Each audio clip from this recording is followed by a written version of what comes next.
Again. So this is a video from another great YouTube channel, Smarter Every Day, sorry, a guy called Destin. So this one's all about a bacterial flagellar motor. So we're going to watch two little clips from this. Again, it'll be another couple of minutes. So listener, viewer, listening to this. I was on the internet the other day. I was just scrolling on my phone. I was probably wasting too much time. But I came across this amazing animation that blew my mind. It's a motor that appears to be made out of molecules. And I'm a mechanical engineer. When I saw this thing, I was like, that's a motor. Like, that's a spinny thing that has a power source. It has an axle of some sort, and it is moving. Furthermore, this one, I have a little switch here, can reverse directions, which is amazing. So I thought, I've got to get to the bottom of this, because the implications for a biomechanical motor are insane. Now, specifically, the thing this is called a flagellar motor. You may have heard of the flagellum on the back of sperm or on bacteria. That's what this is. A flagellum is that whippy thing in the single cellular organism that helps provide locomotion, but I've never thought about that thing has to spin, which means it has to have like a shaft it rotates around. It's just, the implications are wild. So the more I got to reading about this flagellar motor, is what it's called. The sperm actually works different. It's a totally different structure. It wiggles back and forth. It kind of whips a little bit, but it actually doesn't rotate at the base. But he's right that it's a spectacular structure on the sperm as well. They're just different. But just point that out real quick. Nice. Yeah, no, it's good. The more I realized this is a really big topic, not only in biomechanics and things like that, but in philosophy. Like, the complexity of a flagellar motor implies many things about the origin of life. And I'm not going to answer that in this video, but it raises questions that people are debating, and they're talking about, how can this be? It's so complex. And well, you don't understand the time involved with how this came. All this is fascinating. So there are implications for the fact that something so complex exists and is so integral to the creation of human life. I mean, this is fascinating stuff. So it also opens up a huge debate. People say, well, how can something this complex come to be out of nothing? The logic goes like this. If this motor system is composed of complex individual parts, and all these parts work together to perform the overall function of rotating, then how did the individual parts come to be? Did it all have to happen at the same time? Or is there some evolutionary advantage to the cell for every intermediate stage of development? Is 15% of this motor advantageous to the cell? What function would 50% of the structure perform? What were the steps these components took to assemble into such a complex molecular machine in the first place? Scientists are trying to figure this out, and I encourage you to read their papers. Many seem to be focusing on the type 3 secretion system, which works like a hypodermic needle that a cell can use to inject other things. This device looks similar, but it's quite different in its protein structure. The complexity and origin of the bacterial flagellar motor is a really interesting conundrum. As I was a younger man and I would read things on the internet, I would find people saying, hey, you got to believe all this over here. Or people would say, hey, you got to believe all this over here. There's a big war going on. It's between science and faith, and you're either in one camp or the other. Get your flag and figure out where you're going to put your flag. And the more Anyway, this is it's a fantastic video. It'll be linked in the description. I encourage people to check out both Destin's channel and this video, and to obviously do your own research as well. Like, watch the whole thing. We're just providing clips here just for time. But just to kind of dive in very briefly, John, so kind of Destin's comments seem to suggest that we don't know how flagella could have evolved. And you've already kind of touched on this briefly, that kind of scientists are kind of postulating two kind of potential ways of kind of going into this. Do you want to dive into that a little bit more again, or should we push on to other questions? Yeah, well, so Destin mentioned, well, okay, first of all, his video is great. Like, people should watch that video. Some people emailed me after that was published, like, hey, he's promoting some creationist stuff. And he does there kind of at the end. He's like, how could this evolve? And he suggests that he doesn't believe that it could evolve. I don't think he actually says he believes it couldn't evolve, but he mentions a couple of papers. But I think that Destin somehow missed all of the, like, he dug into some of the nitty gritty, like individual papers on the origin of flagella, but he somehow missed the review papers that actually outline the step-by-step process of how flagella evolved, how flagella likely evolved or possibly could have evolved. So evolutionary biologists, they do two big things. One is they observe evolution happening now, and they try to figure out better and better how it actually works. Now, the basics of evolution, as I said, are very simple. There's descent with modification acted upon by selection, but the dynamics that emerge from that are really complicated. So evolutionary biologists study those dynamics. How is it that these things evolve? How are things evolving today? And then with that information, they look at structures to figure out how they evolved, the actual history behind that. And it's kind of like when you build a model, you'll see like models that historians build on how the pyramids were built, right? And there's a lot of speculation in these models. Like with pyramids, for example, they're like, okay, the Egyptians had copper. They had these sets of tools we know. How are they drilling and cutting stone the way that they did? And then they'll try and figure that out because we don't have a lot of the tools. The copper was either stolen or decayed. There's copper tools don't stick around that long as these structures did. So you have to kind of figure out, you have to be creative with this and figure out how would people be doing this. And you come up with a model.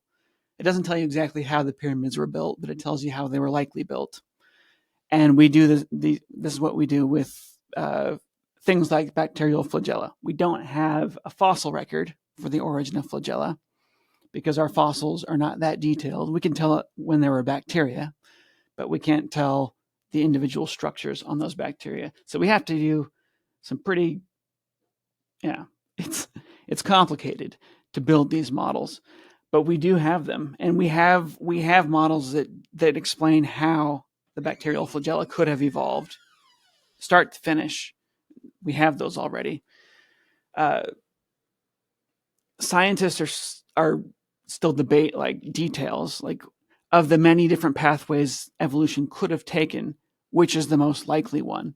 And to figure that out, we study the genes that are involved, the different proteins that are there, which of these genes evolved through duplication events followed by selection, which parts of this evolved for different functions that then came together to produce a new function.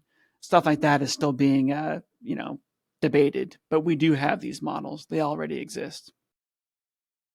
I guess part of the sort of appeal to dropping a video like this on Bacterial Flagellar Motors is that it kind of posits, or people believe that there's sort of these spaces that posit conundrums or problems for claiming that there are naturalistic evolutionary origins to everything. Like people are almost trying to look for the thing that's going to stump us and make it so that we go, oh, actually, maybe our entire theory is incorrect because there is this one thing that is impossible to or have evolved.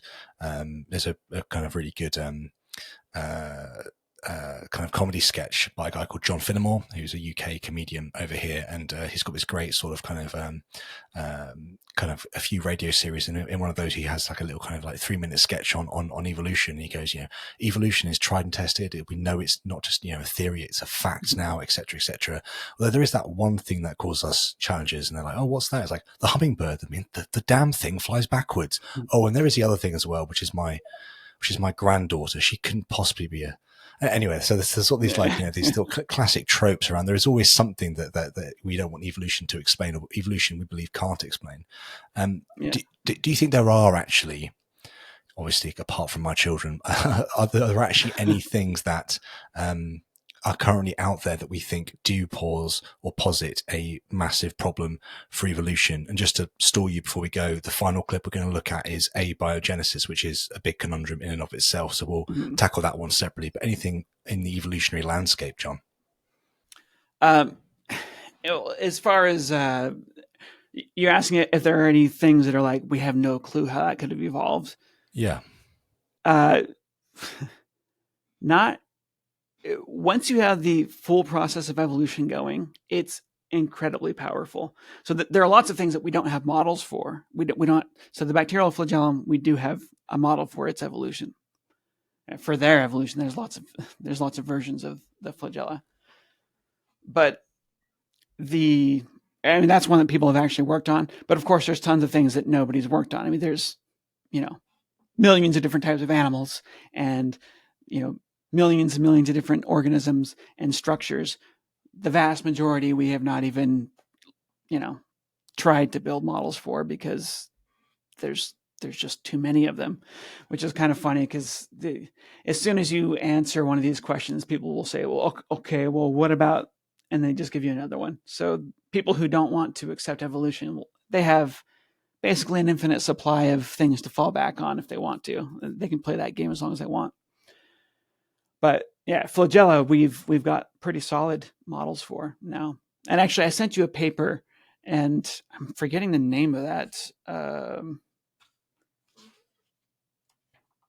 thought I wrote it down here, but yes, I did send you a paper on that, which is that it was a review written in 2020. That's a really nice one. It's called Propulsive Nanomachines, the Convergent Evolution of Archaea, Flagella, and Cilia. And so that actually goes over really in depth the structure of all of these different these swimming organelles, and it goes over their evolution, their evolutionary models. And they actually took one of the flagella evolutionary models and they drew it out. They drew out all the major steps, and they explain what's in between those steps as well in the paper. It's a really good paper, and I'm going to send that to Destin. I'm actually working on a little mini series on Stated Casually, responding to Destin's video, because he asked specifically, what's the point of half of a flagella? What's the point of 15% of a flagella? And those questions are actually answered in this paper. Just, it's already been sitting there on the internet since 2020. But these models, people have been working on them for a long time. That I think probably they first started talking about this in the 80s. And then some really solid ones were developed in like 2006, I think, is when or 2003 was when one was published online. It was actually a biologist who just posted it. It wasn't even like a peer-reviewed thing. He just posted it because he was frustrated that people were arguing about this so much on the internet. So he just posted a really solid one. And that's actually been cited by a lot of papers now. And this 2020 version, they mention his model, and that's partly what the one they illustrated is based on. But anyway, it's a great paper, really good paper, and it goes over all the different flagella, their structure, and their evolution. So people should check that out if they want to learn more. Okay, I'll make sure there's the link to that in the description as well. That's it's really helpful. Okay, we're going to dive into the third and final clip now. Yeah. So this one is on a.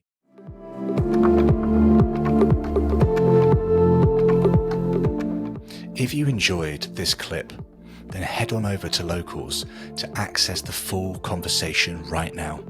Supporters can access the video version, and everyone can access the audio-only version of the conversation. I'll see you over there.